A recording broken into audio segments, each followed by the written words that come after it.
Hello, I'm Father Dwight Longenecker, and I've been asked to record this short video on how or why I love the Blessed Virgin Mary.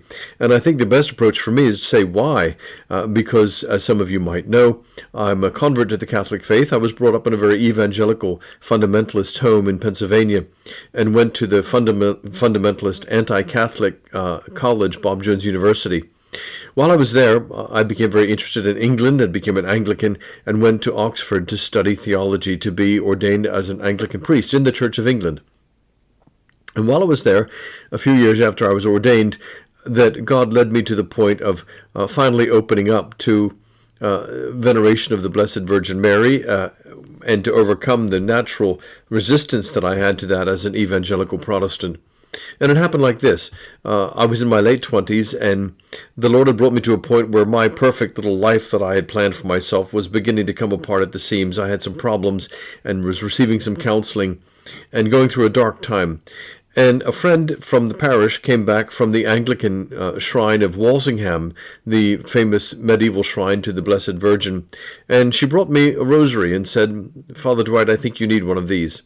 So, just at that time, I was about to go on my retreat to the Benedictine monastery of Cor Abbey on the Isle of Wight in England, and it's dedicated to Our Lady of Cor. While I was there, I saw this rosary in my pocket, and I said to myself, well, why should I be right and a billion Catholics be wrong? Maybe I'm the one who's wrong. So I went to the bookstore and got a little booklet on how to pray the rosary and began in a halting way as a Protestant with lots of doubt still in my mind to begin praying the rosary. And all I can say is that my prayer life began to open up. And if evangelicals talk about having a personal relationship with Jesus, my relationship with the Lord deepened in a new way that I could not have imagined by praying the rosary. And I realized that what the Catholics were saying was true in my own experience, that the Blessed Mother draws us closer to Jesus, draws us closer to her Son. And so I began to pray the rosary, and it was not long after that that a group of Catholics and Anglicans together made a pilgrimage to Medjugorje and invited me to go along. And again, I put up resistances. I can't go. I don't have the time. I don't have the money. And the people who were going said, "You've got the time. Your boss, the pastor of the parish, said you can go." Oh, I can't afford it. We'll pay for you.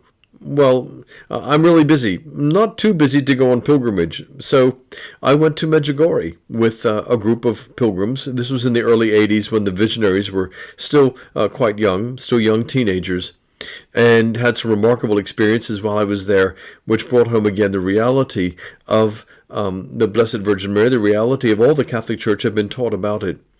So eventually in 1995 we came into the Catholic Church, received into the Catholic Church at that same place of Cor Abbey on the Isle of Wight. Since then I've written I've written several books about the Rosary. One is called Our Lady, a Catholic evangelical debate, in which I debated the question of the Marian dogmas with a former friend from Bob Jones University. Also, a book which has changed thousands of lives over the years and goes into reprint after reprint. And this book is called Praying the Rosary for Inner Healing. And that was followed by Praying the Rosary for Spiritual Warfare. You can find those books in the bookstore on my website and blog, which is called dwightlongenecker.com. Also, you can search there for other articles. I've written extensively in apologetics and in devotional ways about the Blessed Virgin and her influence in our life. Finally, the full circle came round, and I was pleased after returning to the United States and being ordained as a Catholic priest to eventually be appointed as the pastor at Our Lady of the Rosary Catholic Church in Greenville, South Carolina.